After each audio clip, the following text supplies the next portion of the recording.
Welcome to Access Sportsnet. Lakers, driven by your Southern California Honda dealers. Chris McGee, James Worthy, Robert Ory. We got Allie Clifton that's going to join us in a little bit. We got Brez and Trudell working the post-game locker room. Big news tonight was that AD returned. He played 17 minutes. Lakers also got a couple of great performances from Dennis Schroeder and KCP, but they do lose to Dallas on the first of two games. Rob, you and I were talking. We were watching the game of runs.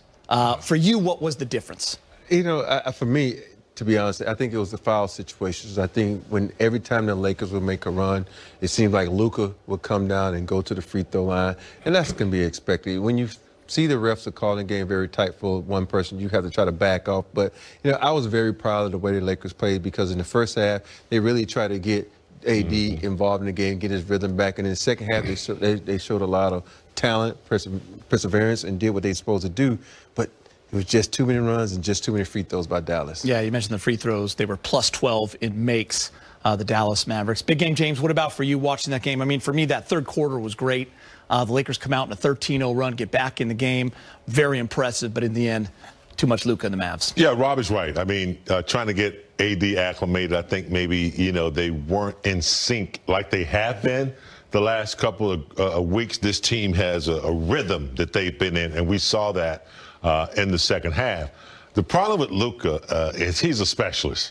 So when he has the ball in his hand, he's going to create something. I didn't really think the Lakers handled those over-the-top lobs and in the paint. I just thought Luka had his way. When he got there, he either scored, layup, or either he was throwing over the top to Powell for some lobs. So the defense tonight, Rob alluded to it, too many fouls, too many points in the paint, just not in sync. But I do like the resilience that they showed in the second half. They got back to playing the type of ball they've been playing together without AD on the defensive end. I do want to talk about Anthony Davis before we get into anything else. People will look at the box score. They'll see the 2 for 10, the 4 points. They'll say, oh, he must have been pretty rusty. Big game, James. He played 17 minutes all in the first half. Give me the positives. Almost looked like he had lost a step. With the exception of you expect the shots to be a little short. He didn't hit the shots, but other than that, I saw the OAD, a couple of strong moves in the post, and also, making the right pass out of the post. The block on Porzingis really showed me that he can move laterally. So I give him an A+ for the minutes that he had tonight. For me, it was one stretch where he sprinted down the court to get back defensively, and that was another sign for me, like, oh, he's back. And the fact that he played over 15 minutes, let me know he's back too. But I think if you watch him overall, he played extremely well. He didn't look like he was bothered or hampered by that leg. He continued to shoot free throws. He contested a lot of shots. I should say continue to shoot free throws. That lets you know that his rhythm is off. He missed his 2 free throws.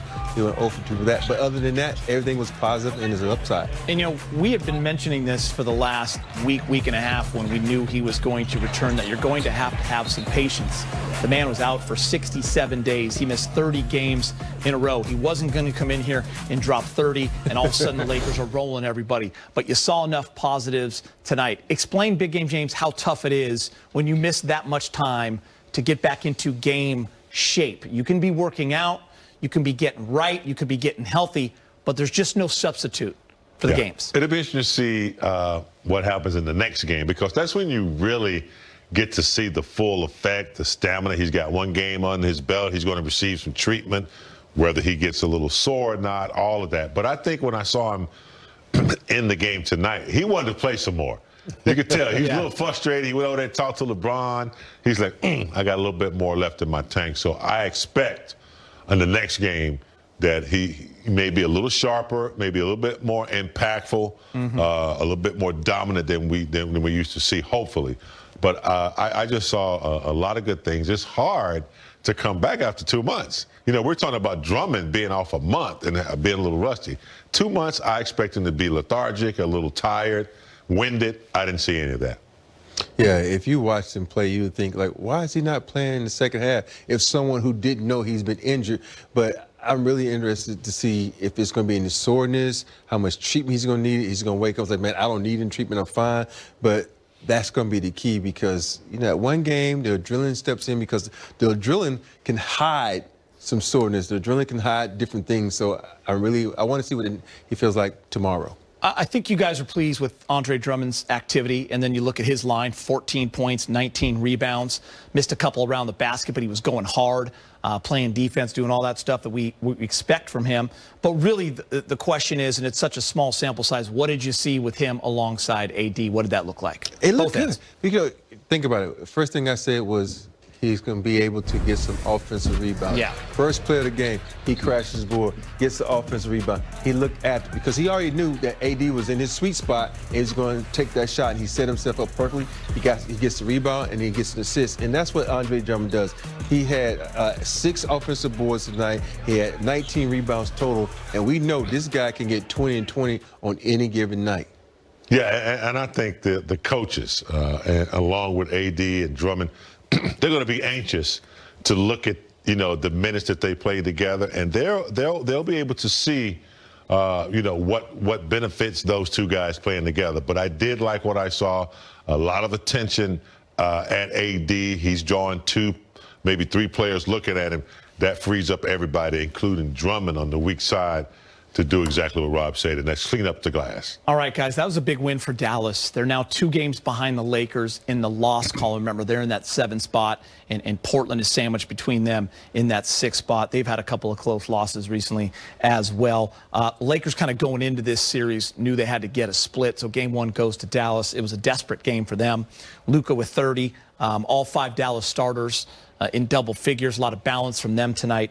Rob, Luka 9 of 11 from the free throw line as well. We talked about it a little bit earlier. The free throw by Luka, he's one of the craftiest guys at getting to the free throw line. His step back and his pump fake, and then his ability to jump in guys and draw the foul is amazing. And you have to know that. And it's so hard to not contest the shot because he shoots a lot of threes and you want to try to contest. And for me, I'm like, yo, don't even contest any of his threes. Just get up in his grill and stand there because that's the only way that you cannot have him go to the free throw lines because the refs give him those calls all the time. So the defense was good, but the free throws that they had, I think they had, 36 tonight? Yeah. That's just way too many, and I guarantee you they'll be better in the next game. Yeah.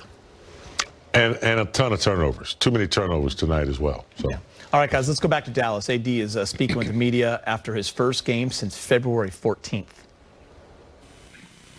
Hey, AD. Just wondering, one, how you felt. And not have him go to the free throw lines because the refs give him those calls all the time. So the defense was good, but the free throws that they had, I think they had, 36 tonight? Yeah. That's just way too many, and I guarantee you they'll be better in the next game. Yeah. And a ton of turnovers. Too many turnovers tonight as well. So. Yeah. All right, guys, let's go back to Dallas. AD is speaking with the media after his first game.